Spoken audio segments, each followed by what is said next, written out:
วสิ้นของลูกค้าเอาไว้บางคนก็จะเอาหัวสิ้นไว้ทางเทิงบางคนก็จะเอาไว้รุ่มบางคนก็จะมักแอลลอย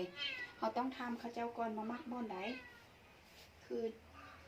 คือน้องสาวผู้นี้เนาะเราใส่หัวสิ้นประมาณซ้ำนี้นะมี30 เซน30แล้วตอนนี้1มันแท็กแอล2มันแท็กกระโปงกระโปง35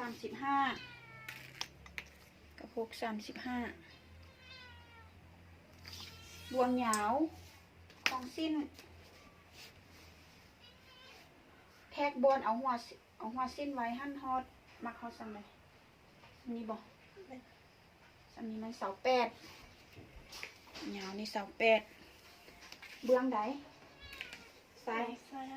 ายหาขวาเนาะแล้วเราก็จะสำเร็จในขั้นตอนทำอิฐที่ว่าแท็กเนาะ